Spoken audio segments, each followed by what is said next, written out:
What is up, everybody? I am your host, Shane Mallory, joined by my co-host, Ricky DaCosta. And tell the folks what time it is. Run it back. Time to run it back, my beautiful people. First of all, I am so sorry about last week. You had a few different events. I actually had to finish my wrestling season, went down to Atlantic City for the state wrestling championships, but the season is over, and we were just talking about this pre-meeting. The void that I had in myself from last week, not being able to do this show, it crushed me. Listen, it man. Absolutely crushed me. Listen, I got to make a confession. Go ahead. Right? I had nothing to do last week. I just wanted the people to miss us. Right? You know what? Right? Like, you know, when you got a nice girl or whatever you dating, right? You got to make the heart grow a little fonder. Yeah. So you got to give them a little break. Fair. You know what I mean? Yeah. And guess what? Keep the people wanting more. Yo, the people wanted more. Keep the people wanting more. Right? Yeah. Subscribers coming up on YouTube. Speaking of which, Instagram is hot. Please, people, don't forget to like, comment, and subscribe on all our major platforms. We're looking for those 5-star reviews, all right? Now that my season is over, obviously, you got a lot more time to go at this thing, a little bit more flexibility, and that's what we're going to do. We're going to go talk some damn sports, man. But I'm excited, Let's man. do It's it. good Let's to be do it. back. Let's do it. It's good to be back. And I was just messing around, guys. I freaking missed you guys, too. No, man, it was tough. We were just talking. Like, it was like, I didn't talk any sports this week. I'm looking at all the stuff. I got so much to say, but I don't have time to say it. We got breaking news. We You got know a what lot I of mean? breaking Russ. news. Yep. You know, A LeBron. A lot to talk about. Wemby. You just hit the nail on the head, though. LeBron scores and breaks 40K points. Obviously, the first player to ever do so. The man is a modern marvel. I mean, for his body, not only to be holding up, but basically thriving still at this late stage in his career, for him to still be going out and putting together the impacts on a night in, night out basis on games. They still haven't figured out that Clippers, the Nuggets puzzle right now. That just seems to be the team that has their number. But other night, the Clippers coming into this season, since LeBron and AD had been to the Lakers, they had actually had the Lakers number. They had been dominating them until this season. I think now out of 3 matchups, the Lakers have won 2. And the other night, seemed like the Clippers initially were going to kind of blow away that one. And enter LeBron. LeBron just went into LeBron-type mode, completely took that game over, did a good job of shutting Kawhi down late in the game, forcing that errant shot late in the game, and the Lakers go and they pull out a hard-fought W. I think they're in the 10th spot right now in the West, but let's just focus this on LeBron more. What are your thoughts on LeBron's career and this achievement? Listen, obviously, you know I'm a big Michael Jordan fan, right? I am as well. Absolutely safe to say, right? No one has had a career like this. No one has been this great for this long. Yeah, the longevity is incredible. And so, like, just hats off to LeBron, right? You know, like, no one thought it. First of all, he had a ton of high praise. He had a ton of hype. Sure. Right? And to surpass the hype is what makes it so amazing, right? And so, like, literally, and here's the thing. Forget living up to, surpassing. Surpassing Sure. it. And here's the thing. I can argue he could have done more. Yeah. Right? He is such a physical freak. He could dominate in the post. Yep. And honestly, I think he could do this for another 3 years, maybe 4, simply because he could play old man basketball. He can. Right? Put him down by the post. He's basically turned into like a power forward, like a real power forward. Exactly. now. And that's what, like, some of us... Scoring-wise, especially. And that's what some of us LeBron fans, Michael Jordan fans wanted to see LeBron in the post, dominate these little boys, right? But guess what? He could be in the post now, and if he could tighten up that three-point shot, which he's been good this season, it's right? been good. I definitely way better think, than last year. Listen, you bring in a solid talent, and I hate to say this, but you bring in a Donovan Mitchell, right, into that mix. Let LeBron play off the ball a little bit. I think he's got to learn that because he dominates the ball. Sure. But I think that takes a little definitely too much played energy. more off ball now because he's getting older. But in the playoffs, Exactly. Let the young guys take over, right? But look, overall, 40,000 points, his accomplishment, his impeccable record, his career, signing a $1 billion sneaker deal, just again, wherever business he is goes, the entrepreneurship he wins. he's opened up to for the rest of NBA players too as well. I mean, there's not a player that comes in the league that isn't trying to somewhat follow LeBron's suit and again set up their life for after basketball. Career, business-wise, no one has done it better. Yeah. Like, he has a clear path to ownership. Sure. He owns a soccer team. Big thinker in what he's done with his crew. So, listen, LeBron, hats off. He's doing something amazing. Yeah. Again, he brought a championship to Cleveland. He brought a championship to Miami. He brought a championship to L.A. And only now, player, three championships with 3 different franchises. Right? And listen, now the only question is, can he do it again? Right? Sure. Like, he's so great. We want to see him do it again. Sure. And listen, I got no shade or nothing, and this won't be a LeBron Michael talk, but in the LeBron camp, in the NBA camp, I think people just want to see him do it again because, when he's gone, he's gone. Yeah. Right? Like, for all the Kobe haters that were out there when he was playing, when Kobe left, we missed him. Oh, yeah, we did. And we had LeBron, though. And I was not a Kobe guy until after he left, and I realized, wow, you don't realize until they leave. Exactly. Really so now the question is, when LeBron leaves, who's next? Yeah, it's a great question. Well, and to your point about the wanting to see him do it one more time, when you have players like LeBron and Steph that are still playing at this high a level, you get almost frustrated when you see the teams around them. And I'm not completely absolving them, saying they don't have anything to do with it, but when they're playing at the level that they're playing at still, you want to see them playing meaningful basketball games, because to see them just go and make these utter feats, on a night in, night out basis, and to like lose basketball games or to just like be in where they are right now, which is the 9 and the 10 seed in the West, you just want to see them in a better position. To that point, give Anthony Davis a lot of credit this season. Yeah, he's played well this He's year. Played majority of the game, 85+% of the games, right? So definitely this offseason, he did something with his body. Easily a top 5 two-way player too 100%. Right now in the NBA. And listen, he might be learning from LeBron, right? Like, hey, if you stay ready, you never have to get ready. And Very LeBron true. is always ready. So if all of a sudden AD starts to morph into that, right, I think LeBron's going to hang around for a little while, add another weapon, right? They got some good depth. They got some good players. They're going to have 3 draft picks this particular summer. And if the matchups fall their way, right, if it's the Lakers versus the Timberwolves or the Thunder in that, 1-8, 2-7 matchup, listen, it's hard pressed to bet against them, right, in a 7-game series, because if LeBron doesn't wear himself out, right, and that's part of their problem last year is that they got tired. If they can go in somewhat fresh, so much lost exactly. time. I don't think they can catch the 6th spot. Actually, they could. They're only 1 game out. It's crazy how or 2 games out, right? It's crazy. They're 33-29. Yeah. The 6th spot is 34-25.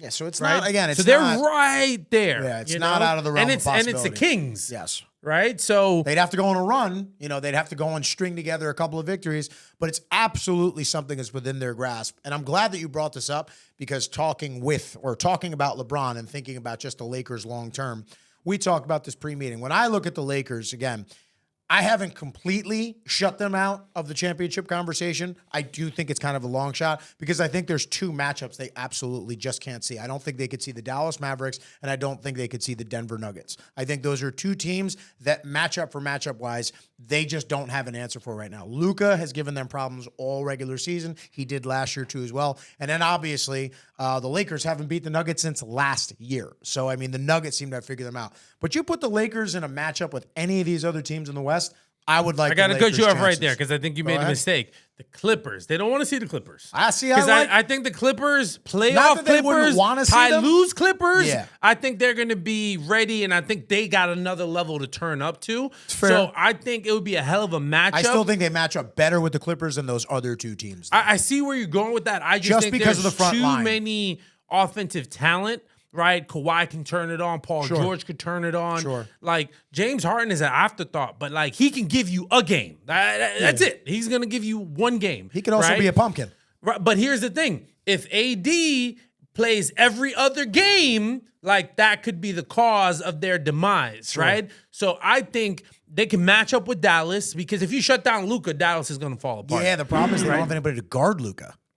And again, especially with Vando out. Listen, hey, let's see what happens in the playoffs, right? But like, I think they can devise a scheme, right, to slow Luka down. So like, Kyrie would be another problem for them. You just have to worry about 1 guy, right? That's Luka. On the Clippers, And Kawhi, Kyrie. Paul, Yeah. James Harden, Yep. Russell Westbrook. Yeah, right? they have other guys there's too. a lot Terrence, going man. on. I mean, they got bodies on that team got for depth. sure. Again, it's just more so where the Clippers struggle the most are with teams with larger front lines. So they just beat the Timberwolves for the first time the other night. They edged them out 89-88, but the Timberwolves have given them problems. Why? Rudy Gobert and Karl Anthony Towns. Who else has given them problems? The Nuggets. Even though they do have a big guy to go and lean on, a guy like Jokic, Zubats actually does surprisingly well against Jokic. And it's not necessarily other good big men. It's just big bodies. Yeah. Zubats, Nurkic, like guys like that who can just lean and put their body weight into Jokic as well. You see, I think the Clippers are being extremely strategic right now. They want to stay in that fourth spot, right? If they stay in the 4-5 matchup, They don't see Denver Right? until the finals. there you go. Yeah. Right? And so all of a sudden they're gonna play the Pelicans, they're gonna play the Kings. Sure. Right?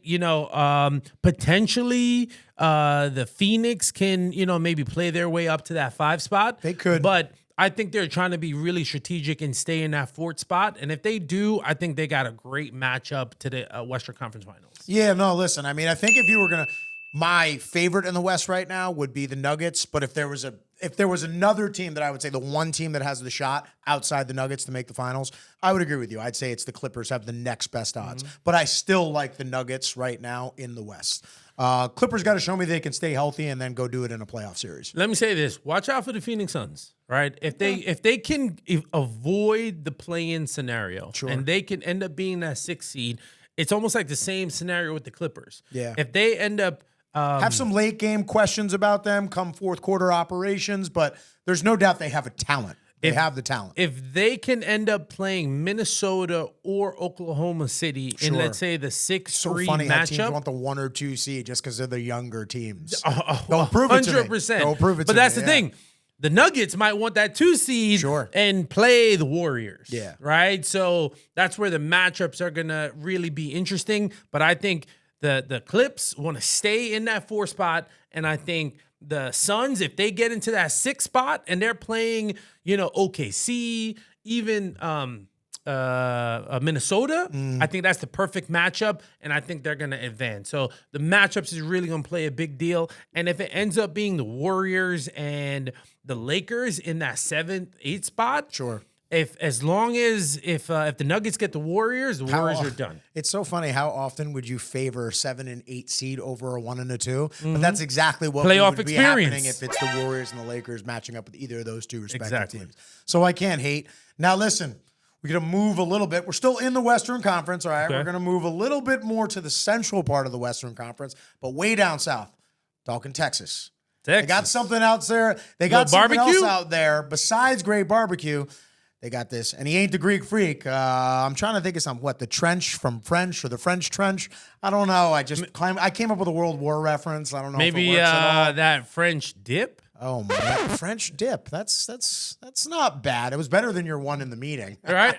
I mean, But we're talking about Wemby, Victor Wembanyama. This kid is figuring it out right now. They've slowly started to increase his minutes over the season, leading the league in blocks. Okay. He's playing, I believe, 2 to 3 minutes less per game than Chet Holmgren is, and he's averaging almost 2 full points more than him. You're seeing a guy, though, who's quickly starting to figure it out and establish his dominance, not only over his own team, but against the competition, too, as well. 2 impressive recent victories over the Oklahoma City Thunder. You can see that he gets up for that matchup because in the beginning of the season, all the talk was that Chet Holmgren was the better player than Wemby to start out. I think that whole idea has quickly gone away as you watch Wemby play more and more.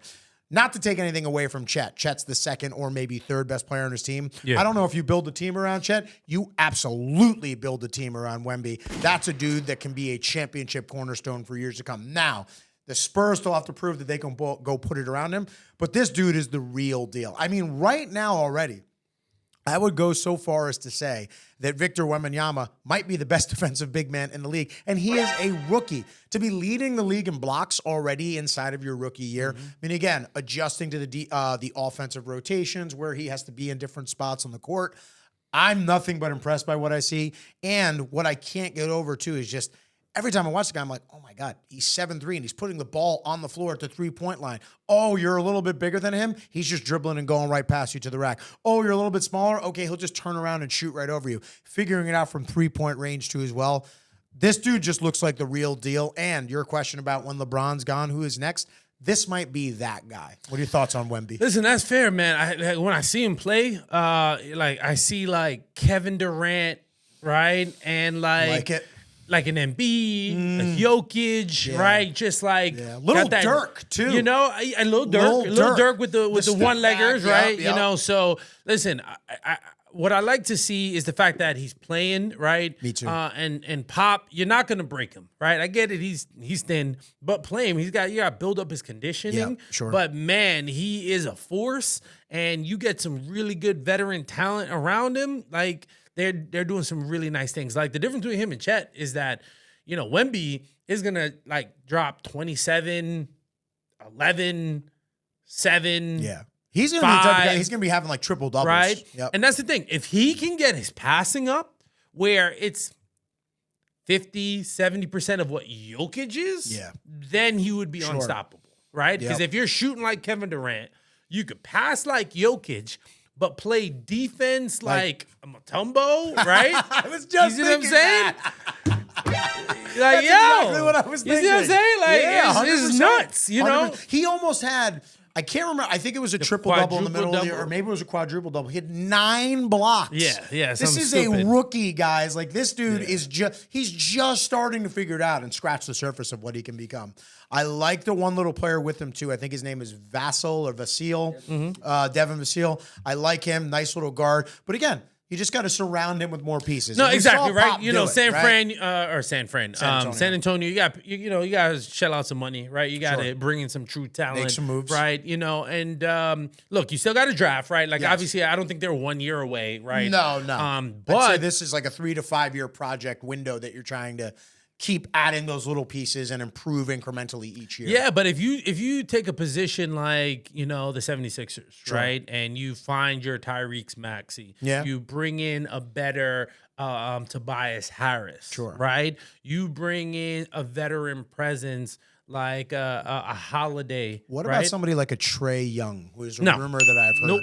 Nope, I hate it. You don't like Trae Young with Wemby? No, not at all. Not at all. Reason being is that pick and roll, though. Oof. Listen, Trae Young, he's built for LA, right? Trae Young is built for the big market, right? He needs to be in Madison Square Garden. He needs to be in LA. He needs to be with the Miami Heat, even though he doesn't have the toughness. So with him, you're just saying the fit, not from a basketball fit, purely from a Trae Young is just. He's not going to end up in a place like San Antonio. Yeah, listen, trust me. He wants big-time eyeballs. Yeah, even, he'd prefer Houston, right? I hear, you know, especially coming from Atlanta. I can exactly, hear right? Yeah. So, like, you go to San Antonio, Trae Young you might get lost. He loved those games in the Garden, too, man. Like, I was at a game, and they were cursing him out. Me and my buddy just sat there and looked, and we're like, 1, way too soon. Like, this is just one playoff game. Don't be giving this guy all this gas. But 2, you're going to motivate this dude, and that's exactly what happened. They went and beat him in 5 games. And it would be crazy because they're so good.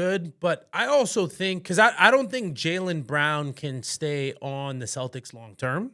But what about, you know. Allude to the next topic. Right? But what about a Trae Young, a Tatum, right? Like that combination, right, with KP on the outside, right? Like, I don't think they're going to keep Holiday, right? But, like, I think that trio I like nicely.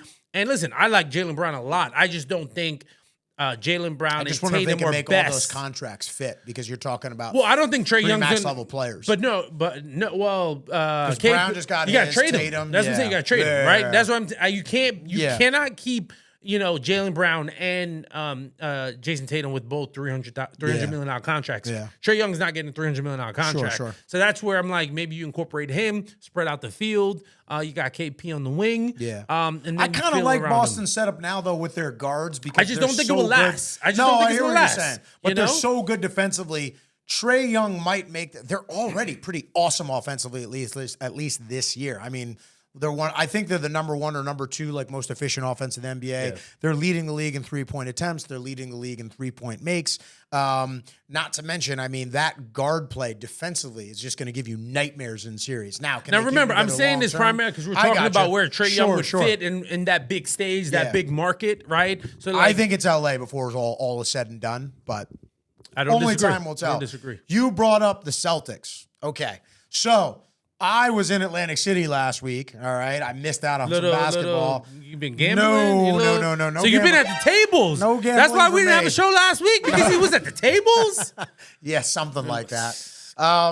Shenanigans. I end up flipping. I'm doing some schoolwork yesterday, getting ready, and I'm like, all right, we're going to do the show tomorrow. Let me pop on some basketball. And I'm like, oh, Celtics Warriors. It's just about to start. Too perfect. I turned the game over by halftime. That was a whooping. 50, that was a whooping. And I'm just like, wow, the Celtics are basically out here to make a statement to the Warriors. Like, yeah, we remember that NBA Finals from a couple years ago. We're not the same team. They beat them down. Let me tell you something. Jaylen Brown came out firing, man. Well, Dude listen, was first of all, a couple different woo. things, right? You disrespected Jaylen Brown because you weren't guarding him. Your game plan was like, Draymond kept giving him space. I'm like, what are you doing? Guess why? He just hit his first 6 3-pointers. Because they don't run the offense through him. So like that like I get it defensively. Tatum was on the bench and Brown was just killing them. But look, here's the thing. I still think the Warriors are in their head. Because guess what? Warriors got that ring, baby. Yeah. You see what I'm saying? So you can't live in the past. Maybe they were, but they were not in their head that game. Yeah, Woo! so at the end of the day, right, like, I mean, I don't even think Steph Curry played the second half, right? Yeah, what's the point? It wasn't necessary. And listen, some tapes, have them go there and shoot 70 just for them to lose by 40? Some tapes you just burn, right? Yeah. It's one thing, game. It's the NBA season, right? Sure. And like I said, the Celtics took it personally. They came out hard. They were the Warriors mad. were at the end of it. Oh, that's what I'm saying. They were in their head. They were mad. They got that ring. Mad. That was remember personal, this? yeah. Remember this? Right? Like, so listen, at the end, like I said, Steph Curry, he got a half a night off, right? So yeah, like sure. Look at his arrest day. Exactly. Yeah. Right. So at the end of the day, like the Warriors, they're pushing. Like, now, do I think they are the same team that beat the Celtics? No. Do I think they can make especially defensively? Do I think they can make a true Western Conference run? No. There's at least 4 teams ahead of them that I don't think they could surpass. But man, you want to talk about, people doing that at an older age, like Steph is the man, Clay's picking it up a little bit, but to focus on the Celtics, they're very business-like. Moody too. Kuminga looks like a stud, but he's getting more minutes and playing solid too as well. He's really good. But listen, with the Celtics, right? I have to give their coach some props because he looked like he's gotten better. He doesn't look like it's too big of a moment for him. No, I know his right. name. It'll come to me at some point. But like the most important thing is, right, and they have some good assistant coaches. I know Sam Cassell is on that bench, right? So I think they got a lot of good recipes. Now, here's my problem with them, right? Because everybody wants to pat them on the back. They got 48 wins. They're on the fast track to 60, 62 wins. Celtics. The Celtics. Yep. They shoot way too many threes. I've been saying and this. In the playoffs. I've been saying this. And in the playoffs, when it slows down. Yes. And listen, mind you, I am a Tatum fan. So am I. Right? So am I. And Tatum trained under Kobe Bryant. Yep. Right? But the difference is sometimes the moment seems too big for Tatum. Reason being to go take over is a game. Once the 3 isn't working, and he's got to drive, he ends up making the drive to the basket more difficult than it has to be. Or he shoots a contested 2-point shot. Right? Exactly. Versus, I would think, again, this is where, like, studying under Kobe, and if you remember, I talked about it in a couple episodes ago. Yes. I think he should take a little bit from Booker. I say Kawhi. Right? Or Kawhi. I say Kawhi just because of his strength and his build, When you drive, you pull up at that free throw line, that mid-range game, and hit that 2-pointer, right? So they're going to focus on the mid. Now you could drive. Now you could step back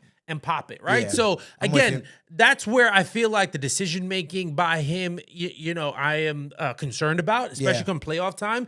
However, this is where Mazzulla, right, has to, there you go. has to come Joe in Mazzulla, and create a good game plan, Sure. right? And create plays for Tatum. Sure. And I think he needs that a little bit more. They to have be as excellent successful. ball movement. I'll give them that. Like when I'm watching them the other night against the Warriors, now how much of it was their offensive scheme? How much of it the Warriors' struggles on defense to kind of guard? Listen, the Warriors were on a Boston? 4-game road trip. It get was the wide end of open it. They threes left wanted to and go right. home. You clearly Yeah. could see it, Yep. right? So, again, give Celtics their props. It looked like a 3-point contest. The first quarter looked like a 3-point contest. Yeah. Like the Boston was just getting wide open looks wherever they wanted, and everybody was hitting. And listen, I also think probably Steve Kerr was trying out a new game plan, right? Maybe. If it works, it works. If it doesn't, it doesn't. But, Sure. you know, at the end of the day, he said, listen, I'm not going to make Tatum beat him. The Knicks actually tried to do something similar the other night, Yeah. right? They focused on Tatum. But again, Jaylen Brown, you know, stepped up. He had 20, 25 points that game, Yeah. right? So the secret to the Celtics winning a championship is Jaylen Brown.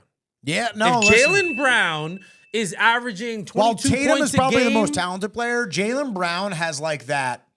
He's got like that Jimmy beast, Butler. that kind of Jimmy Butler. He has that dog in him, 100%. Listen. he's kind of like the leader where Tatum is the most if talented. Jaylen Brown was not on the Celtics, right, and he was the leader of his own team, he'd be averaging 27, Sure. and he would be a combination of Jimmy Butler and Kawhi Leonard in one. I like the Jimmy Butler comparison though. I would say he's not quite as strong as Jimmy, little bit more athletic, but I like their temperament and their personality. I like that. And I'm glad you just brought up the Knicks because let's go, baby. Here come those New York Knicks. Now, Even though this is a sad day. a lot of not injuries. a horrible Well, day. So but now it's- listen, the report is Jalen Brunson, bruised knee. They're going to key him out a week. It wasn't anything too severe. But with a team who's already dealing with so many injuries, Randall is ramping up to get back very soon. OG should be back in maybe a week or two, it sounds yeah. like. So they just need to get this team back together. But what they have been able to do with all these guys gone, staying in the race, okay, winning a game last night against who were they playing? Oh God, I just last drew a night blank. they played Cavaliers, who were the Cavaliers. second seed in the East, going out and pulling that victory out. It's great. And what you see with the Knicks is the trade moves. They have so much depth, man. It is really great. And here's the thing: we haven't even seen the best of him because Mitchell Robinson has been out. Right? Sure. They were 12-2 when Yep. OG was Bojan in. Bogdanovic And is starting to listen, find his role This is within gonna the be team. the craziest thing ever. But I've said this before. Deuce is on the loose too, think baby. Deuce these McBride. injuries really might give Brunson, Randall, OG a rest of their Sure. legs to go into the playoffs fresh. Be fresh. So I think they just need to come back with about 10 or 8 games left, get their legs underneath them. I'm with you. And they're going to be in great shape. Now, here's the key, right? They're 1 game out from the 6th spot. If they could just stay, right, in 4th or 5th, Picking right? up wins like last night is huge for them to just stay in 100%, contention. right? You know, Yeah. just looking at the standings, right? Basically, They're it right goes there with Celtics, Cleveland. it goes Milwaukee, it goes Cleveland, Yep, and then it's the Knicks. and then Knicks, Philly, Couple of and games, they're just Orlando. not- yeah. Right? So if all of a sudden, and listen, the Cleveland just went on a nice little run, right, to surpass them. So But ultimately, they struggle against the Knicks, though. They really struggle, do. And right? they showed So, again last night. Listen, if the Knicks can end up in that 4-5 matchup, it looks like the 76ers are probably going to fall out of it, right? Sure. And they might Depending end up on when in a Embiid play-in comes back. when Embiid Yep. comes back. So, like, they might end up being 6. Let's say the Knicks are 4th or 5th. If they're in that matchup and they're playing Orlando, if they could avoid the Heat, then it's a great pathway for them. Here comes hot take right here. I think the Knicks will end up finding a way to finish at the 3rd seed. But my bet right here, Knicks are going to make the Eastern Conference Finals. I think the Knicks are built to go and make the Eastern Conference Finals. I love their frontline depth. I love when they get everybody back and healthy. They are a team I think that can go and make it a slog and a fist fight with any team in these playoffs. They're basically one of the few teams in the NBA playing defense. Yes, Period. yes. Right? So Tom 100%, Thibodeau. that's not a hot take. And hey, listen, Jalen Brunson, you know he's going to show up in the playoffs. That's my dude. Right? OG's just a weapon. Yep. Right? Oh, And when- OG's awesome, And man. when Mitchell Robinson comes back, you're know. not driving on him. And I so the know. Knicks are physical, right? It's old school blue collar Knicks Yep. right now. John Starr, OG could Charles go Oakley. guard Tatum. So, he could go match up with somebody like a Jan. Like you have a guy that can go guard the best guys in the East. Yes. And go score you 15, 20 points a game too as well. Exactly. And then you got Jalen Brunson to go out there and go close games. Now listen, we are wrapping up this segment, but I have to make it a point that Shawnee, our production, reminded us that there was some type of a fight over the weekend. So I would like to congratulate Mr. Jake Paul. I believe he got another boxing victory over this guy. I think that he beat was a retired postman or something like that. So he's actually diversifying the guys that he'll beat up. It was retired MMA. Wait, he beat up the mailman? Yeah, apparently he beat up a retired mailman. Is that what we're talking about, the mailman? The guy's name is something like that. Yeah, and apparently he doesn't deliver on Sundays because he did not deliver against Jake Paul. Suck it now. So, but congratulations, Jake Paul. Seems like the pay-per-view was really well marketed. A lot of people really. But you being a hater, man. You know he bagged like 20, 30 million, right? Like, listen. Don't hate the player, hate the game. Like, listen, just to deliver, to take down the mailman, the postman. You know what? I have to say this too. My head coach actually also works for the company Scrap Life, who makes Jake Paul's shoes. So there's somewhat of like a little bit of a connection there. Maybe me and Jake Paul got to get a little work. Not after your comments. Like you're done. But that's all the time we have for segment 1. But don't go anywhere. We'll be right back to run it back on segment number 2.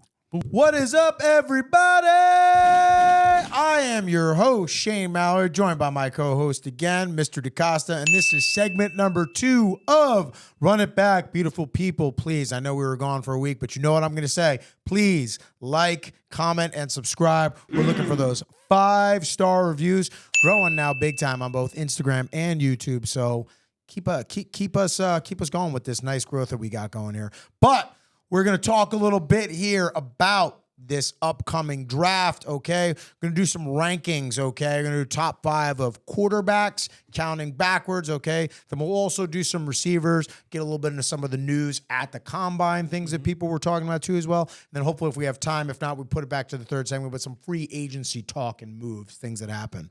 But you ready to do this, man? Let's do it, man. All right, man. So we're going to rank our quarterbacks. All right, you want to go first? You want to go, or you want me to go first? Doesn't matter what you want to do. All right, I can go first. I'll go first. Lead the way. I'll set you up. Lead the way. So at my number 5 quarterback for this draft, again, I based this a lot on kind of what I saw in guys that I watched most throughout the season. And now, listen, I'm kind of breaking my own rule here a little bit because I'm not usually very high on Oregon quarterbacks. But Herbert kind of broke that mold for me. And watching Bo Nix play this year, the one thing I could say is in the right system, good coach, okay, and a well-balanced system, that guy, the one thing that guy is going to do is he will do exactly what he is coached up to do. He will run an offense to perfection. Accurate, okay? Good arm. I wouldn't say a great arm, but he's got a good arm. He can make all the necessary throws that he needs to in the NFL. Didn't see quite some of the off-platform throwing that I would have liked to have seen. That's kind of part of more the stud-type quarterback profile that we see nowadays. But again, a system operator, a high-level intellectual guy. Again, running the Oregon offense is very complex. It's very high-functioning, fast-paced. So a lot of things moving at one time. I think it shows you, if nothing else, that he's prepared for an NFL-level offense. And I think put him in the right system, maybe say somewhere like Denver, and little Sean Payton who's looking for a quarterback. Okay. I could see Bo Nix being an above-average starter in the NFL.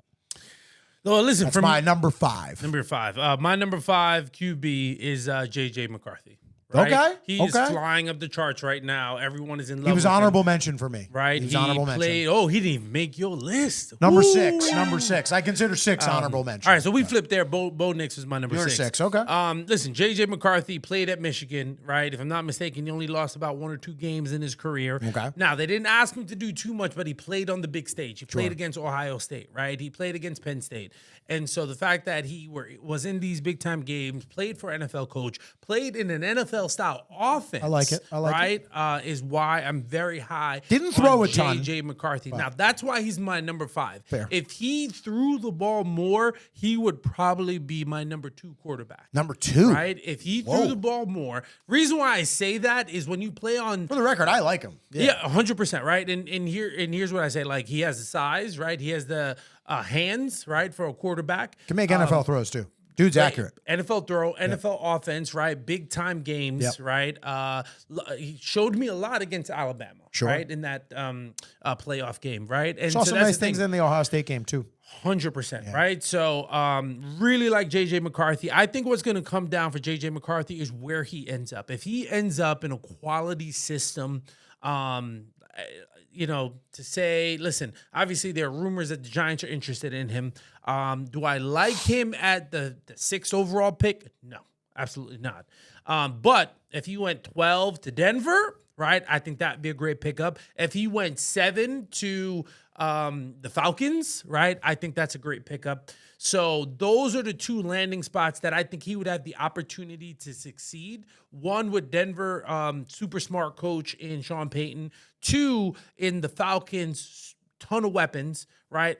Now, if the Giants trade back and end up with a J.J. McCarthy, then I love the pick. Okay. But if they stay at 6, and then I hate it. Yeah. I hate it. Okay. So we'll do a little back and forth here. We're going to go you now. Number 4. All right, let's do it. Number 4 quarterback. All right, now my number 4 guy, right, is Penix, right? Penix is my number 4 guy based on production. Now I get it. If he did not have the multiple knee injuries, right, he would probably be a top 3 guy on my list. It'd be him and JJ would fight for number 2 because the weapons. His release. Sure. He down the field. Washington. Can I tell you right now? There's not a better down the field thrower than Michael Penix in this draft. Agreed. Yeah. Right. And so what he did with Odunze, right, and here's the thing: he had Odunze, but like his offensive weapons weren't like. Wow, absolutely amazing, right? Like on the LSU team, LSU and Jaden Daniels played with a ton of big time weapons, right? Mm-hmm. So if Penix, right, had those weapons, what would he have done? Now, I get it. The injury really scares you, and now on the NFL level, you got to think about that medical. But Penix Jr., my 4th best quarterback. So it's interesting. I'm going to see maybe if we possibly flip-flop players here, because at my number 4, I have Jaden Daniels, quarterback from LSU. And I'll tell you why tell you why I have him there, okay? Watching the tape, right away, the athleticism jumps off the screen. Mm-hmm. You can see that. The guy can scramble, okay? He can run extremely fast and got a heck of an arm, too. I mean, it looks like he just flicks it and the ball just goes down the field.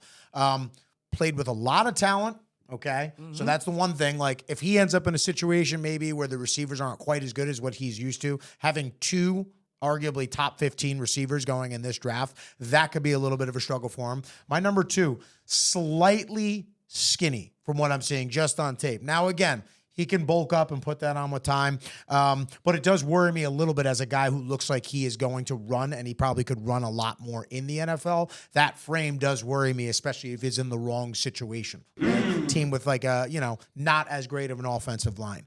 And then the final part, honestly, is just when I watch him, a lot of times the highlights, he's just throwing to a wide open receiver. Okay. Like Neighbors, there's some people that are arguing he might be the best receiver in the draft. Even if he's not, he's number 2. You could just see, though, the guy got so much separation, is wide open. And then if he wasn't open, they had Brian Thomas Jr. over on the other side that was also getting open. So the benefit of playing with 2 very highly skilled and versatile weapons, combined with a very good offensive coach in Brian Kelly, those are the only things. But if I were doing this on an upside trajectory, like the potential, he would have easily been my number 3. It's going to be more so the reason that I have at number 3 is just I've seen a little bit more as a pure pocket passer and thrower that makes me think that he's more ready right now to succeed at the next level. So what team do you think he'd fit well with? Jaden Daniels? It's a good question. I'd love him on the Giants, but I know that they would never draft him. We won't get into all the reasons. We don't get into all that. But I'd like to see him with a good offensive line and some team like Atlanta is a team that kind of intrigues me a little bit if they're going the route of picking up a nice young quarterback, because his athletic ability combined with some of those playmakers and a Bijan Robinson, if you set up a nice offense, that would be a cool thing to see. I wouldn't love him in the Bears just because they haven't shown me that they have the infrastructure ready for a quarterback that, when I look at him, is still kind of developmentally needs some things to go through throwing the ball wise. I don't think they have the protection necessary. But the Falcons would be one. I'm just trying to think of other teams that might need quarterbacks too as well. I mean, it would never go to San Fran, obviously. And San Fran is not going to go anywhere near an experiment like that again. You said the Falcons. Falcons would probably be like a team that I would like inside. Yeah. So who's your number 3? My number 3 coming back to me. I talked about this guy all season. You already know who I'm going to say. It is one Michael Penix Jr. Now, here's what I say about him. him and Jaden Daniels was really close to me because on a potential or upside, if Jaden Daniels reaches his ceiling, I think it's higher than that of what Penix can reach, simply because of the athleticism and the overall scrambling ability. Now, Penix has shown that he can run when he has to, but it's definitely not the first or strength of his game. The strength of his game is sitting in that pocket, climbing and reading defenses, and he is the best deep ball thrower in this draft right now. You made a great point, too, as well. He had Rome, but outside of Rome, it wasn't like they had any killers overall in that offense. Playing in the Pac-12, one of the most offensively elite conferences in the NFL, in college football, and he was able to go and win and dominate inside of that conference. Beat Oregon 2 times, was able to outscore them, too, as well.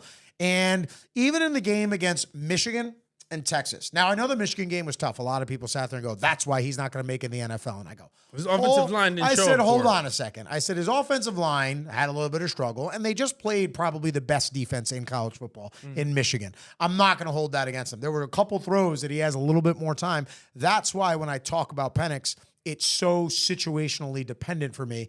Penix has to go somewhere where there is a good coach, a good offensive structure, and a good offensive line. If you give him those 3 things, I think Michael Penix can easily be a top 10 quarterback in this league with his throwing ability. So I like Penix. The injuries are probably the other part, the only reason that scares me a little bit.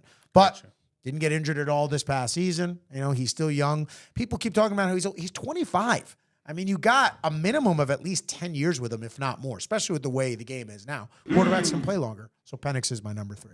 All right. Well, listen, I didn't bring this up, but I would say Penix, if he can end up on the Dolphins, right? I said that the last time we were talking about the last show. The other one that I would throw into that mix is the Steelers, right? It's not now, a bad one either. He's not necessarily has the physical stature right now, but what are the Steelers lacking, right? Good down the field quarterback play, right? And Big Ben was able to do that. Get that man Pickens the ball. So if all of a sudden you bring him in, he sits a year behind, Kenny Pickett, right? Penix bulks up. Would love to see him on the Steelers long term. I get it. Too. Don't love the cold weather, right? But because I could see him dropping and ending up in a better situation. Yeah, exactly. Because of some of the things that people are concerned about. Exactly. So if he ended up, with and the last one I'll throw out there, wouldn't mind like seeing him on the Bucks. Right, hey, that's future not bad heir either. Apparent, That'd be a great situation. Florida weather, indoor sit behind Baker for a year, figure things out. Exactly.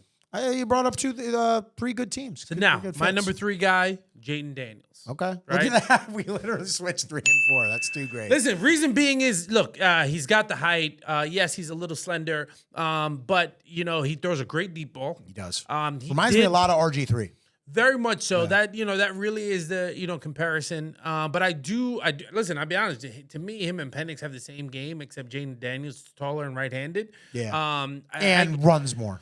Runs more. Yeah. To me, his body type is a thinner Geno Smith. Okay. Right? Okay. And then his running ability does give me a little RG. Yeah, like when he makes the decision and goes, I mean, you see it. You see it. You see the speed. But again, he did play with, 2 top 10 receivers, right? And so I do ding him for that, even though he won the Heisman, his production was through the roof. Sure. I think situation doesn't have to matter as well for him. All right. I think he could come in. I think he could play because he's a little bit older. If I'm not mistaken, he's like 24 going on 25 years old. So because of that, he's been in college a little bit longer. Sure. He has the starts underneath his belt. And so I think he'll be able to transition. I think he'll be able to start right away. Like he's a ready to play star. He's ready to play. Yep. If you plug him into the Commander system, he'll be ready to go. Sure. I think the Patriots, would like him. I don't think they're ready for him, right? I think that would be their pick.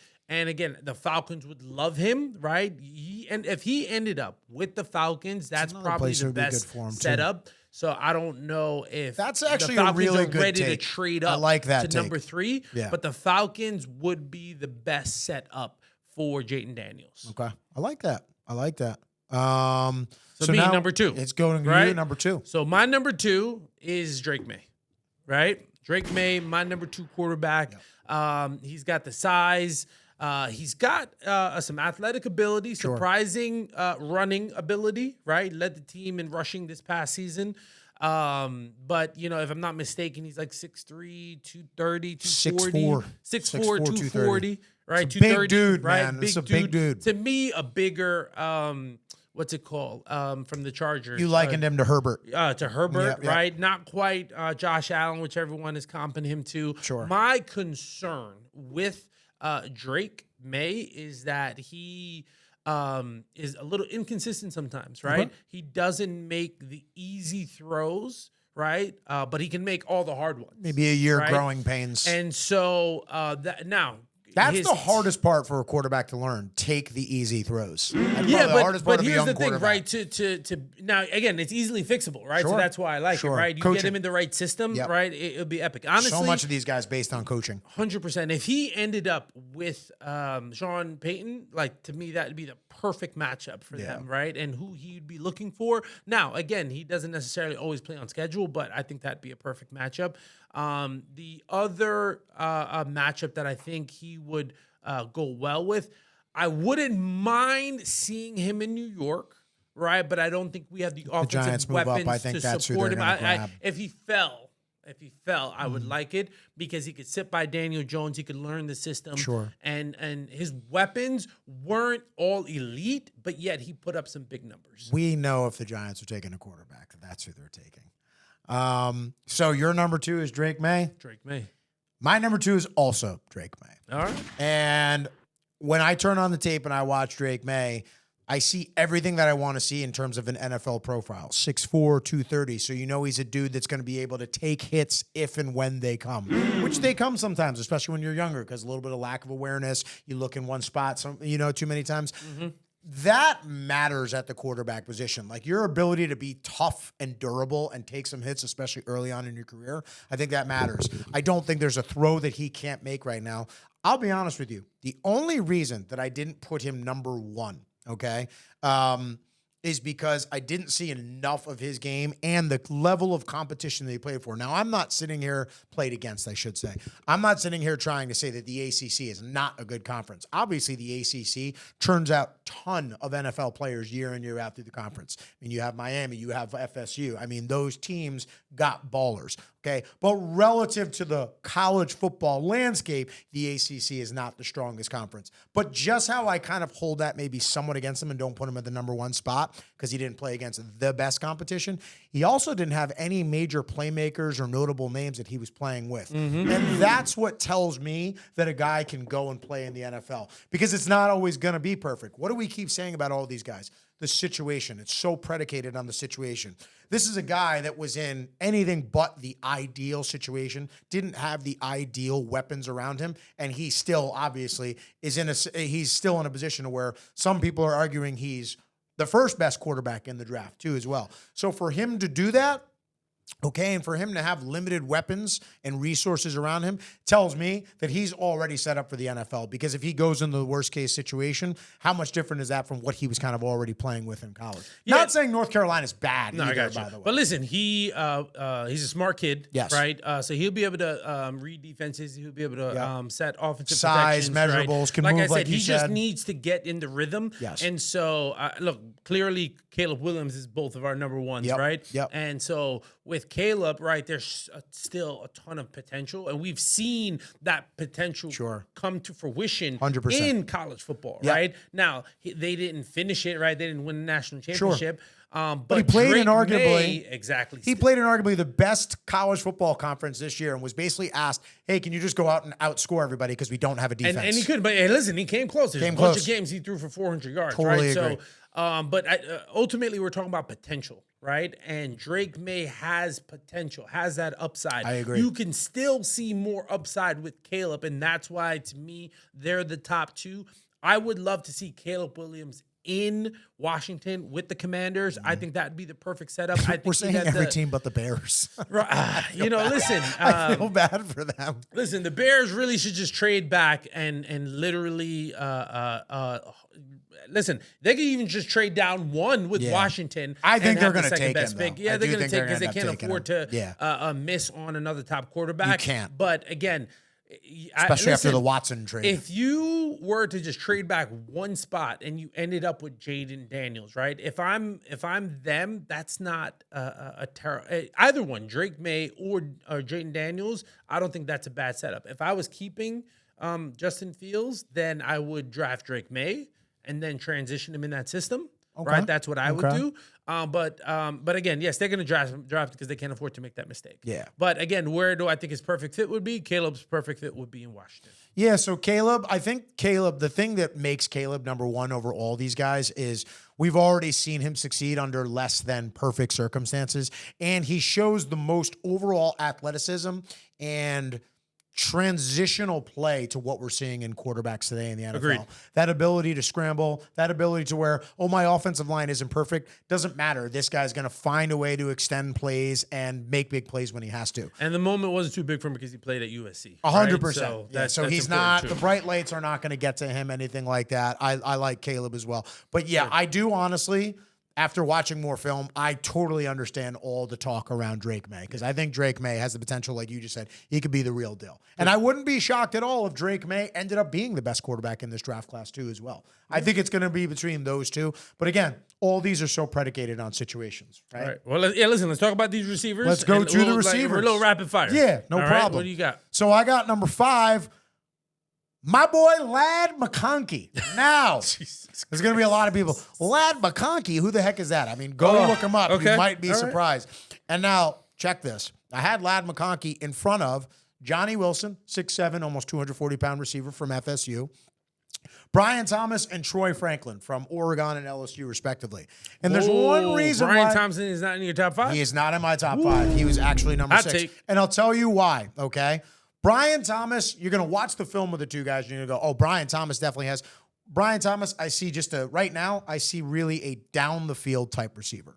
That's what I see. Ladd McConkey, I see a guy for the next 10 to 15 years is going to rip apart the middle of the field and just be an excellent, dominant slot receiver, similar to how he was at Georgia. Now, granted, he's working off of Brock Bowers too as well, but that is so important in today's NFL, a guy that can just work the middle of the field. Listen, my issue with him is that I don't think he'll be able to separate in NFL. I think he has to be in a perfect setup, right? You know, the old school Patriots and Tom Brady's gone, and so the setup and situation matters. But yes, if you were to pair him with Patrick Mahomes, if you paired him with he's not going to get drafted high, too. That's the thing. I think he's going to be in a decent situation. That's the thing. I'm struggling to find out the next best situation for him. But, you know, he's got some talent. Give me the Chiefs. Give me the Chargers. Give me, like, any number of teams. And the Chargers are looking for that type of a receiver, too, a guy who can go work the middle of the field. All right. Just watch out for Ladd. All right. Listen, my number 5, right, is Adonai Mitchell from Texas. Okay. Right? Okay. Like him a lot.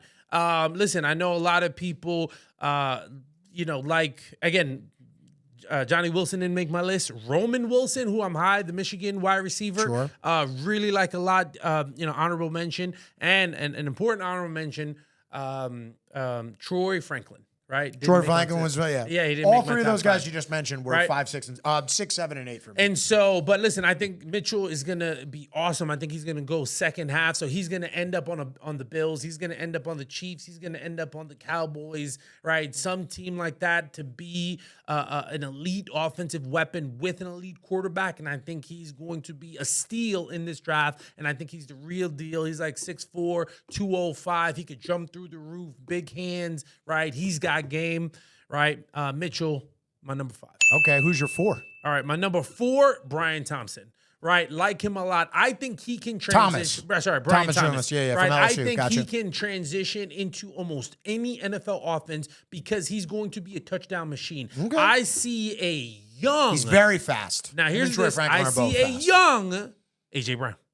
Wow. I see a young AJ Brown, right? Okay. So I think he's going to be the real deal. And it was a struggle not to put him higher. It was a struggle to not put him higher. And I didn't want to just, make some super hot takes. But I think from a production when it comes to touchdown standpoint, I think he's going to be phenomenal. He's going to be 10 touchdowns a year and 1,000 yards. Okay. Number 4 for me, and the only reason he's not higher is because I didn't watch a ton of their games. Keon Coleman, okay? FSU receiver. 6'4", 215 pounds.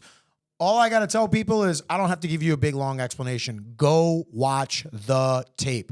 This dude might be the most pure athlete in the draft at wide receiver. You're talking about a dude that he can be in double coverage. You go throw that ball up, he's going to go make a one-handed catch. Big, physical dude. Can definitely improve upon some of the little things like route running, and all these guys definitely need to work on their blocking. But just as an athlete, freak. Absolute freak, Keon Coleman. Love him. So my number 3. Where you going? Guy I talked about a bunch this year too as well, Rome Odunze. Okay. Right outside of Marvin Harrison Jr., I think Rome Odunze is the most NFL-ready receiver right now. And I'm talking about a guy, he's not the most athletic out of all of them, but runs all the routes, big, physical, strong dude, very good route runner too as well. But even if you cover him, he's just going to go up and make a contested catch. I think he's going to come into the NFL and immediately be a high-impact player. I'm talking 1,000 yards receiving right in his first season. Okay. All right. Wow. So number 3 for me, Malik Neighbors. Right? He is my number 3. Do we do know the switch? Listen, Malik Neighbors, right? Super productive, right? I see a combination of Amon St. Brown with Stephon Diggs, right? I like that. So I really like that combination. Because he had that additional size is why he edged out Brian Thompson. And he's got a little bit more speed. And so, granted, to me, they were a great pair, but I got to give him the respect because of that additional production. So, but Neighbors, I think, is going to be a stud. Again, I get a bigger Stephon Diggs with some St. Brown catching ability. Sure. So, really like him a lot. And I think you could plug him into many systems, and he's going to do really, really well. Love it, man. So, who's your 2 then? I'm only going to assume it's Rome Odunze. All right. My number 2 receiver, Marvin Harrison Jr. Whoa! You said I had a hot take. Whoa! Listen, I get it, right? Marvin Harrison, extremely polished. He's the number 1 receiver on almost everyone's board, and I completely understand why, right? You could plug him into any system. He did this for the shock value. This is a shock value pick right here. But listen, again, so like no shade, Marvin Harrison Jr., I got nothing negative to say. He's super elite. Now, my one thing about him and why he's my number 2 is the explosiveness, right? And so, granted, he can run every route. He can win against man, win against zone. He's got a super catch radius, but the only reason why he's my number 2 is because of his explosiveness, right? And so it'll be interesting to see, right? Listen, I get Anquan Bolden, but bigger, faster, right? You know, so nothing negative to say about him, but the explosiveness is just why I knocked him down 1 peg. Wow. Okay. 1B. So my number 2 is Malik Neighbors. And again, another one. I'm gonna sound like a broken record here. Turn on the tape. And when I turn on the tape, what I see as a guy is find as many ways to get that guy the ball as possible. Because when you get that guy the ball, magic happens, man. You got to see just some of his little 3-yard routes, his 8-yard routes that turned into 20, 30-yard gains with his ability to make moves once he gets the ball in his hands.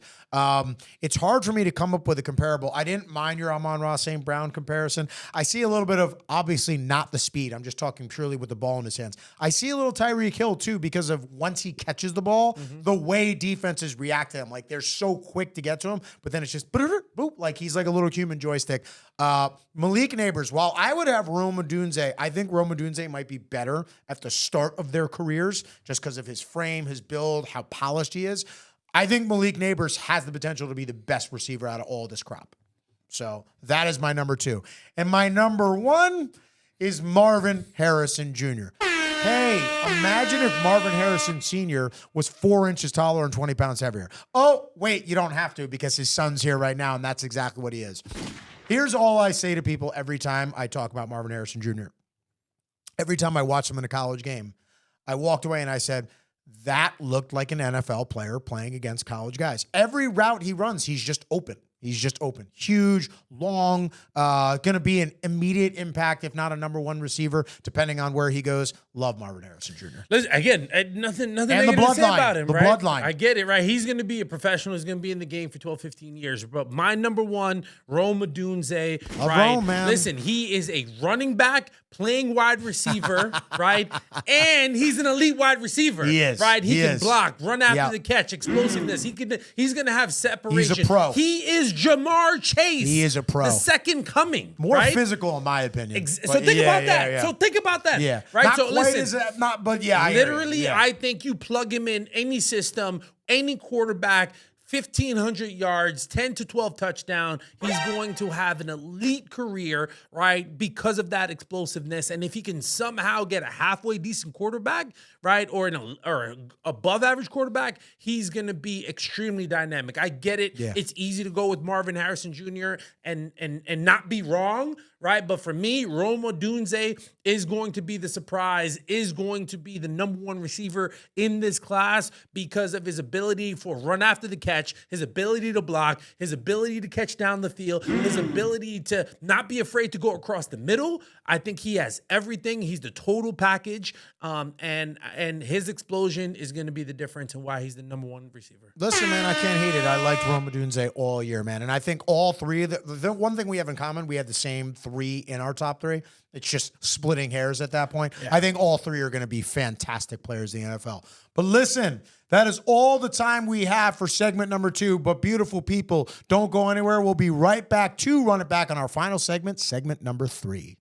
What is up, everybody? I am your host, Shane Mallory, joined, of course, by my co-host, Mr. DaCosta. And this is the final segment, segment number 3 of Run It Back, all right? Beautiful people, please like, comment, and subscribe. We're looking for those 5, count them, 5-star reviews. Don't be shy, just give it to them. And then if you did, do it again anyway, all right? Listen, get the algorithm going in our jump favor. in the comments, right? This guy think I'm crazy because I said, Odunze was number one receiver. No, I want to know what you think, America. Yeah. Right? Like, is and Marvin shout out Harris- Lad McConkey. These guys are all making me feel silly over here. Who? You don't mess with a guy named Lad McConkey, man. That's a guy destined for greatness. Look at what his parents named him, for crying out loud. Lad McConkey. They knew he was going to do great things. No comment. And somebody wanted to announce that name over the loudspeaker. But anyway, we missed a couple of points, so let's get right into it here. All right. Couple of notes from the combine. Number 1. See that Xavier Worthy 40 time? Sets the new record. I think it was 4.21. Yes. Sets the new record. Have you seen that new cool thing now they're doing with the combine? So McCaffrey's brother ran. Yeah. And then they compared them. But when they show the running, they'll show the older player and like the shadow. That I think is like really cool. It just kind of shows you the modern marvels of technology. Probably really easy, but something for me is just very challenging seeing how they would do something like that. But I do think it's very cool. They actually, did you see Tom Brady's little thing? Yeah. He basically ran the same. He's running a better 40 now. Yeah. But I mean, no, listen. So I'd say Xavier Worthy, wide receiver for Texas, right? Yep, Texas. Okay, so listen, you know how this 40-yard thing goes when it comes to the draft. I mean, this has gotten numerous people into the top 10 years over. Vernon Davis is one of the names I remember. Wasn't a guy that there was a ton of info about. You could see some clips here and there, but he played for Maryland, who wasn't that great at the time. All of a sudden, he comes in the combine, runs like a 4.38, and they're like, oh, bang. Top 10, top 10 pick or top 15, whatever he ended up moving up to. After, he was kind of like not as a well-known commodity. So do you think this does anything to kind of bump up Xavier Worthy's draft status? I think it might get him into the first round, right? Because ultimately, I think what's going to happen here, right? He can catch, right? Sure. So he doesn't just have straight line speed, but all of a sudden, 4.2. Hook 'em horns, baby. Everyone is looking for that next Tyreek Hills. I mean, you just threw a little shade on Maryland, but I'm letting it slide. I meant that it's all good. It's all good. The wrestling program's doing really well right now, too. So. No, but in all seriousness, I think if he ends up in the right situation, I still don't like him over Mitchell. Right. Okay. The other, my Adonai Mitchell, the other guy from Texas. No, but Mitchell's definitely the better player. Right. But again, if he ends up in the right situation, right? So I could see him in a Jacksonville. Sure. Right. They love speed. I could see him with a team like the Eagles. Okay. Right. Downfield threat. Pairing with A.J. Brown. I don't know if they're going to be able to keep... And Devonta Smith, I don't know if they're going to be able to keep him. They're going to have to pay him soon, right? So they're going to have to make a decision on one of them. This might be a nice, easy They might move Brown first just because he's a little older, but right? to It your might point, be able to get something for one him, way or right? another, yeah. So, so no, listen, I think this is going to push him into the first round. All right. Yeah, I mean, listen, it's very hard, whether I agree with it or not, based on the history of the combine. Oh, that was the other guy I was thinking of. Remember Ruggs, Henry Ruggs, the receiver for the... Yeah. He was another another one, crushed the 40 and then moved his draft status up straight line considerably. speed. He was smaller. Yep. You know, Worthy isn't, right? So I think it's set up, and he played in some big time games. Yeah, so I could easily see Worthy now. If he wasn't before, he's probably got himself into the first round, to your point. Yeah, absolutely. The other thing I wanted to get your perspective on really quick was Caleb. He got interviewed, Caleb Williams, about not participating in the combine. You know the thoughts about it? Listen, I mean, my thoughts on it is that he's going to be the first overall pick. There's no need. What he said was true. Well, I'm going to let 32 teams pick me apart. Yeah. Right? At the end of the day, there might be They're picking them apart teams. for things already as it is. Yeah, right? but at the end of the day, there might be so. 5 teams that might seriously be interested into him. So I get it. Ultimately, right, when you're the number 1 overall pick, it's about not doing anything so dumb or making the mistake to cost you that number 1 overall pick. Sure. So without saying it, he is limiting access, right, to other teams.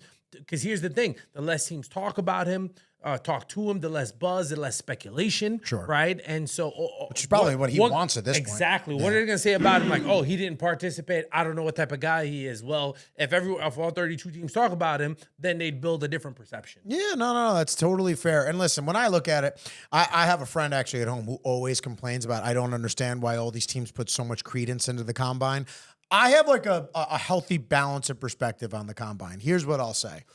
I don't think the combine is the end-all, be-all by any means. At the end of the day, it's your talent, your situation level, and what's going to be around you coming into the NFL. Those are the ultimate factors. But what I will say about the combine is you go from college, now all of a sudden you're kind of auditioning for the first time against a lot of these different pros. So it's a chance for a few different things. It's a chance, one, for the athletes to show how they kind of perform under the bright lights, pros all evaluating them. And at the same time, for the professional coaches and evaluators and scouts there, they get to see, one, obviously, just how you perform in these kind of tests that we have deemed, so important to your draft status. And then also, to that point as well, you get a chance to walk around and just meet the players and see how they handle themselves in these situations too as well. Guy runs a 40 time, right? And it's not quite the 40 time that he was expecting or what he was hitting during trade. How does he react to that? Does he sit there all of a sudden and kind of show a certain personality trait where you're like, that's kind of a red flag. So I do think there is a lot to be gleaned from the combine, but I don't think at the same time it's the end-all be-all in evaluating a player. So if a player doesn't go, to your larger point on Caleb, I'm not going to hold that against him. I've seen the talent. I think there's 3 key indicators when it comes to the combine. Sure. Right? So I think the first one is that does the measurables match the tape? At the end of the day, the tape is always number 1. Bench press, giant waste of time. And so go on. Does the metrics match the tape, Sure. right? If they look big on the field, when you see them in person, were they big? If they're strong, right? What did they do in the bench, right? Or do they have short area quickness? After I just said the bench was a waste of time. No, but again, right? Listen, more so what it is, you don't want to be the outlier, right? Sure. So if you are a 330-pound offensive lineman and you do the bench press 12 times, that's a problem. It's rough. It doesn't shows mean you also gotta the do lack 35. of work, the lack of work you went putting into going into this. Again, this is the most important debut. Yeah, this is the most important couple of days of your life up until that point. Does the metrics match the tape? Yeah. Second, I like right? that. Character. Right? At the end of the day, are they competitive? Are they a good guy? Sure. Are they a good teammate? Sure. When you interview them, what type of man are they? To me, the most important part of the process. Exactly. Are they still a boy? Yep. Are they a man? Or are they the type of person that's a gym rat? Right? Or are they out for the money? Will they do anything to get better? At the end of the day, football is about money, winning, glory. You need to find out the person you're drafting. What is it? Have they had money before? Are they the first one in their family? Are they trying to get out of a tough situation? And are they fighting for their parents, or are they just fighting for the bag? I love it. Right? So that's the second one with character. And then the last one is the medical. At the end of the day, there's a lot colleges hide. That's huge. Right? At the NFL Combine, you can't hide anything. No, they get everything. Those medical staffs find every single thing. So at the end of the day, right, they can't be fooled. Like your history in general, too, not just your medical. They'll ask you something about, so this fight you got into in eighth grade in the cafeteria at whatever high school. Right. Tell us about that. And then, yes, listen, the medical also leads into the psychological part of it, right? 100%. Why do you play the game, right? What's your attitude? Again, are you depressed? Are you not, right? Like, are Are you hungry? Again, you have some people that are super nice off the field, and then they step on the field and they turn into killers. Sure. Right? Versus some people are just killers all the time. Yep. Right? So, like, you have to gauge, like, I'm not going to go too far down that one. Is it controlled chaos? Sure. Right? Sure. Right? All a figure of speech, of course. I Right? gotcha. So, but no, those are the three key things, when it comes to the combine and why it's so important. Yeah. So again, I think just to wrap a kind of final bow onto what you and I are both saying, because I think we're around the same 100%, general ideas with it. I think the combine, it's largely about the prep, right?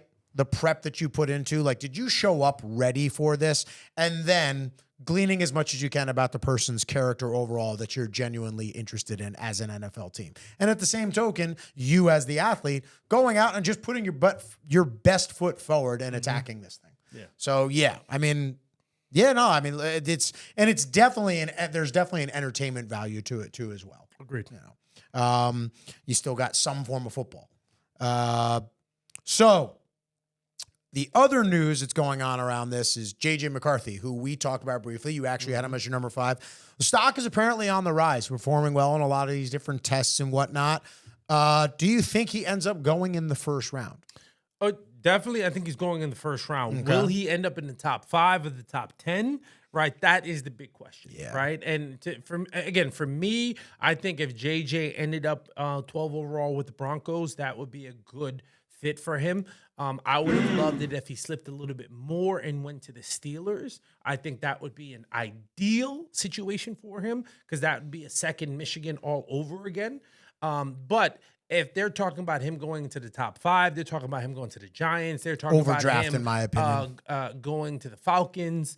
So again, for me, I think that's overdrafting. If I'm the Giants, I want them to trade back. Even if you love McCarthy, right? The draft is also about value.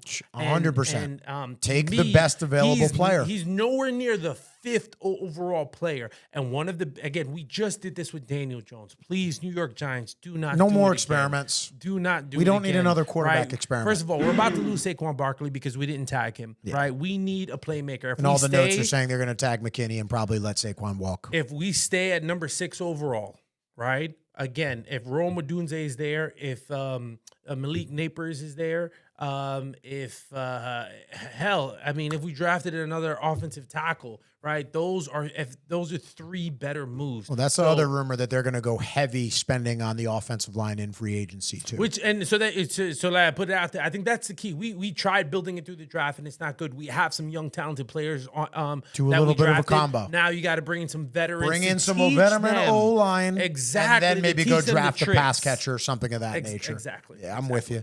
Listen, I'm rooting for JJ because I thought the little bit that I saw of him, I saw the promise and what could be, but I definitely wouldn't like him being drafted into a situation where he's expected to play right away. If he can be drafted back end of the first round, but then sit for a year, which you had been talking about earlier, I think that's the ideal situation for him because he can make NFL throws. He does have an NFL caliber arm. He just needs the time to learn the NFL speed in an offense. Now, the other thing, I don't know if this is a smokescreen or what, but we'll talk about our New York Giants a little bit. Rumors around the combine is that the Giants are making it known that they'd be more than happy to go and move up and draft a quarterback. Now, I'll ask you this. Me personally, I feel like just watching how Joe Schoen operates, he doesn't seem to kind of let out too much. Like he only lets out what he more or less kind of wants to be let out. You don't really know the move until it happens with him. I think this is a smokescreen to try and get some other teams scared that the Giants could be trying to move up so they maybe draft a quarterback or something else when they really have their eyes on another player. Personally, I think they have their eyes on either a wide receiver or some type of pass catcher in this draft. Possibly a Brock Bowers. So think about this, right? So more than likely the first 3 picks are going to be quarterbacks. Yes. Right? And we know that the Arizona Cardinals have targeted Marvin Harrison Jr. with the 4th overall pick. Yep. So now, again, just do math, right? So if for whatever reason, if the team has to trade up because they want to go get a J.J. McCarthy, right? And then they trade up to 4, right? Now all of a sudden, the Giants are going to get to now the only team that's in front of them is the Chargers, right? And realistically, they're not drafting a quarterback. All right, they're not drafting a quarterback. They're most likely going to be a offensive lineman. So that means the Giants at 6 now could get the best wide receiver, Marvin Harrison Jr., playing the game, whoever you want, playing right? the game. So, but again, do I think if the Giants had the opportunity to trade up and draft Drake May, do I think if Drake May slipped in the draft, that the Giants would jump at the opportunity to get him? So don't trade up for him, but if he slipped. If he slipped to number 4, right, where let's say hypothetically, I get what you're saying. Okay. If it went Caleb, it went Jane Daniels, and then it went Marvin Harrison Jr., right? Now, all of a sudden, I think, the Cardinals are going to be there. Now Like, our receiver is gone. Let's trade back. It's a very, very deep draft. Let's get some more talent. Giants are moving up 2 spots. They'll probably only have to give up a second and a third combination. Sure. And so that's the type of subtle move to get a young player. They won't have to give up as much, too, because the Jones. Cardinals aren't looking for a quarterback. Again, listen, if we let Saquon walk, we're not going to be that good. So let Daniel Jones get beat up again. Let Drake May learn, and then bring him out next year and get him a whole bunch of offensive weapons. That would be the ideal scenario. So if we're drafting Drake May with the 4th overall pick, I like that. If that's not it, then I don't want to do it. Yeah, I hear you, man. And again, like I said, I think this is a lot of smoke screening to kind of protect what the player that they really want, and for some other teams to draft quarterbacks maybe first.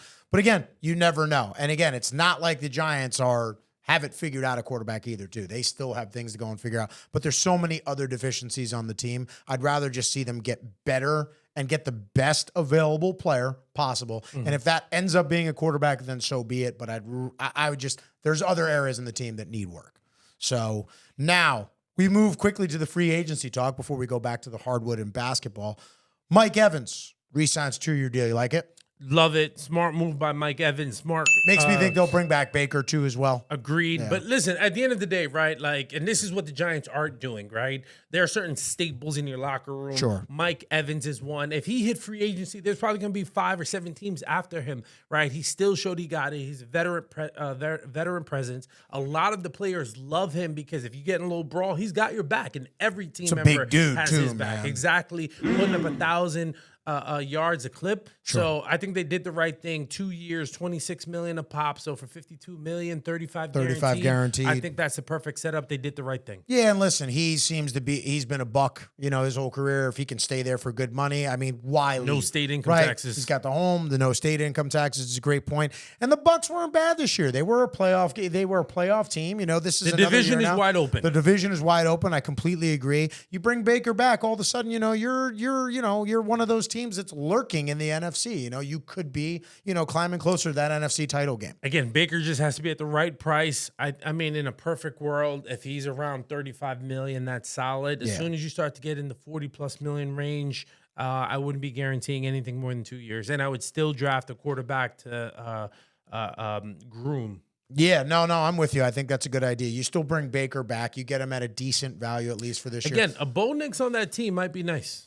Yeah, right? Wouldn't be terrible. You definitely like some type of a quarterback behind Baker to set up Same a future. Vein, got a little moxie, right? So there's another young quarterback on the roster, but through the preseason, he didn't really show much. Yeah.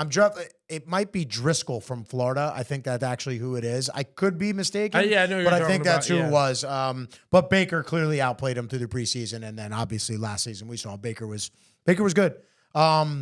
And it's funny, it's coming from a guy who used to not even like Baker. I'm actually kind of rooting for Baker a little bit. It's kind of cool. It's a good story. Now, in terms of free agency, right? There's two really big dominoes now, okay? Obviously, I'll kind of jump ahead a little bit. Russell Wilson, just informed by the Broncos that he will not be returning. They're cutting him. That is an expensive cut. But the reason that I bring him up first is just because now I'll circle it back to, as much as I'm interested or intrigued by what Russell Wilson ends up doing, I think a lot of what happens with Russell Wilson is going to be predicated on what happens with one Kirk Cousins. Listen, I think, Kirk Cousins knows how to play the system. So I think I heard Atlanta too. And that was something I told you earlier in the year system, too. And again, I think Atlanta wants to win, right? So Kirk Cousins in that system would help them win. An experienced quarterback would help a lot with and then Atlanta. Think about it. Let's say you draft a Bo Nix, If a JJ McCarthy was there at the bottom of the first round, maybe trade back up. Yeah. Right. I think that would have been a great opportunity. Because then you can make a free agency move and then still go and get, exactly, absolutely. Right. But I don't, let's see how that plays out. Now, everybody's talking about, Russell Wilson should really sign with the Steelers. Steelers is the big name, yeah. But at the end of the day, right, Pittsburgh is blue collar, rugged, and you can't be walking in there saying, talk to my agency if you want to talk to me, please. Russ is hopefully Russ has learned something too through these. We'll say he's a little finesse, right? He's a little finesse, right? Where Pittsburgh is a little bit more rugged. So a little. So that is rugged. That is rugged USA right there, man. Blue collar. The team that would fit Russ the best, the Cowboys. Think about it. Think about it for a second. It's not going to happen. Think about it for a second. It's not going to happen. You could sign him for the veteran minimum $2 million, right? He needs to rebuild his career. That's true. Right? He needs to be with a playoff team. There's no guarantee that he's going to be a starter, right? And think about it. If I'm the Cowboys, why not sign him to a 2-year deal just in case things don't work out with with Dak? You got a veteran quarterback, right, to keep things going on that team. But do you think Russ, I don't think Russ wants to sit. I think Russ wants to play. I think Russ needs to be in the right situation, right? And the right situation is having an elite team around him. Right, the Cowboys had an elite defense. They got CeeDee Lamb. Right, they have a strong offensive line. They need to figure out some stuff with Tyron Smith, but they have the recipe of the things that Russ has had and looked for in the past. But ultimately, yes. Do I think it's going to happen? No. But right, if I'm the Cowboys and I'm thinking next level and things doesn't look like they're going to work out with Dak, why wouldn't I want to lock up Russ so that I could then draft a quarterback and try to bridge the gap? And here's the thing. Okay. What if that gets hurt? Again, what if, first of all, you haven't been winning with him, so why pay him $60 million? And right now you can't tag him, you can't trade him. Now all of a sudden, maybe, just maybe, you bring in Russ, maybe he'll ask for a trade.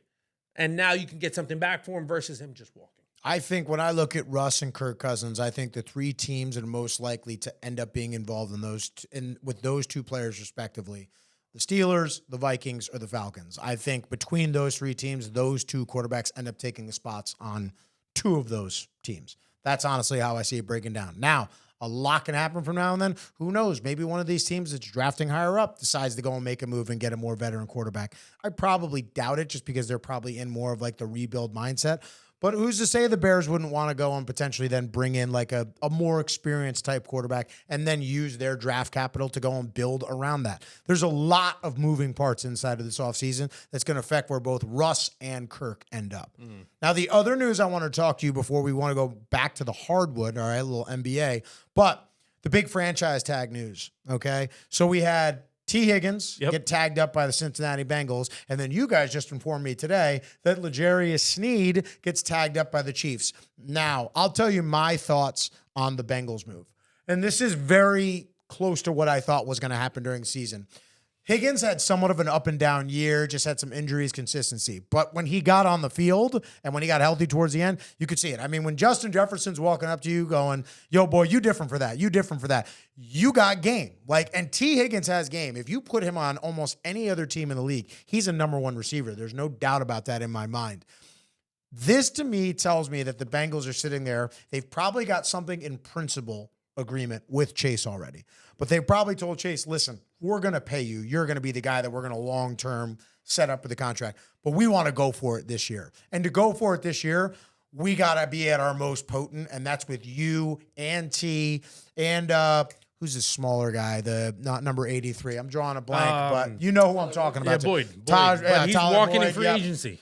So they have another guy, Ilya Sovas or whatever, came out early on. So I think the Bengals want to run it back, build on their offensive line. So I disagree, man. I really think they made that move because they're going to trade T. Higgins. At the end of the day, think about this. If I am T. Higgins, you just saw Mike Evans sign for 2 years and $26 million. Yeah. That is your floor. Yeah. That is your floor. But he's making close to the league top right now with that franchise tag, He's getting 20, right? So I would play out for 1 year. Guess what?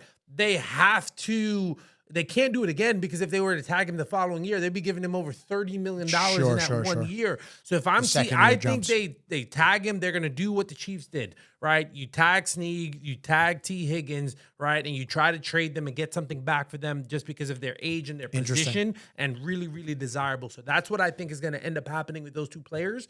And for all reports, it seems like the Chiefs that's definitely going to happen. Are very close to signing Chris Jones to a 3-year, $80 million, if you're going for that $3 deal. You have to resign and again, him. You're taking care of your players. He's a part of the core four that's been winning those championships, 100%. and he's been leading the defense. Now, I said third most important piece to that franchise right now. And I'll say this before. I said, right, if I could get 2 first-rounders for Chris Jones, I trade him.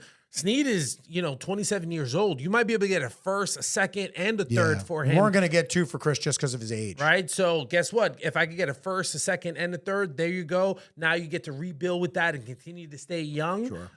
So I like that move, and the Chiefs have proven they can develop wide receiver. Cornerbacks. Absolutely.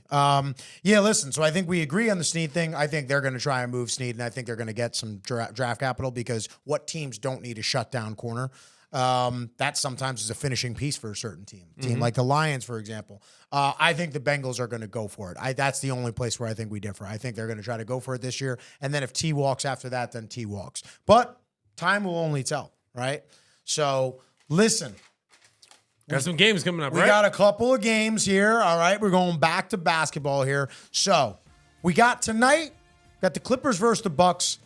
Hate to put a damper on everybody for this one, but no Giannis. Clips are favored. I got the Clips all day in this matchup without a Giannis. Yeah, listen, and the Bucks have been playing great too. Yeah, listen, I think the Clippers are just getting ready for the playoffs, right? Sure. And so I think they've cooled down a little bit, right? And I think they're picking their spots to be very selective to when they should all be playing. We know they pay attention to seeding too. So they did it right before the bubble, right? We talked about this, right? I think they're going to want to stay in that number 4 spot. So yes, they're going to win tonight, and I think they're going to be very strategic in the games that they go all in for. Because remember, it's about winning your record on the Western Conference record. Sure, I hear you. And I like the Clippers tonight too. Again, I think the Bucks, if the Bucks are really going for it, I think Giannis obviously would be playing. Thunder versus the Lakers is also tonight. Lakers could really use a dub. The Thunder, man, you want to talk about a team. I picked them to make the playoffs. I didn't pick them to be the top 2 seeds in this conference. The Thunder have been awesome, and they're awesome to watch too. And while I don't think they're going to win the NBA title this year, look out for this team, because they have so much first-round draft capital still in stock. They've got a young SGA, an emerging one of the best players in the league right now. They have Chet Holmgren, one of the emerging young good players in the league right now, a good big man. And then watch out for this kid, Jaden Daniel. Is it Jaden McDaniels? He's the shooting guard for the OKC Thunder. It's a young guy. I'll get a close-up on the name. But future all-pro player right there. That being said, it's at the Lakers. The Lakers play well at home. I like the Lakers to come out and try and steal this game late. Listen, I do... Jaden Williams. Okay, I'm sorry. Jaden Williams. Listen, I do like the Lakers tonight, even though as much as I love SGA and he's killing it. Don't forget about my boy Lou Dort. The Thunder are coming off of a back-to-back, right? Lakers just had a terrible loss, right, versus in LeBron's 40,000-point game versus the Nuggets, right? So I think they come out a little pissed off, make a statement. Plus, this is a great seeding opportunity. I actually think they match up extremely well based on size and experience. I agree. And so I have the Lakers tonight. Okay. So we'll do a quick rapid fire before we do the marquee matchup. Celtics versus Cavs on Tuesday, Suns versus Nuggets. I'm going to go, even though it's in Cleveland, I'm going to go the Celtics. I think they match up very well with the Cavs. They're just a little bit bigger, a little longer, a little bit more physically athletic. The Cavs have played tough, but they struggle against the bigger, longer teams. I like the Celts, and I'll take the Nuggets versus the Suns. Even if the Suns jump out to an early lead, their late game collapses have me worried about them long term. Celtics seem to be all about business, and so I think the Celtics are going to come out. Now, again, I don't think they're going to be too happy with the blowout win. I think they're going to come out. I think it might be a little bit of a closer game throughout the middle, and the Celtics pull away.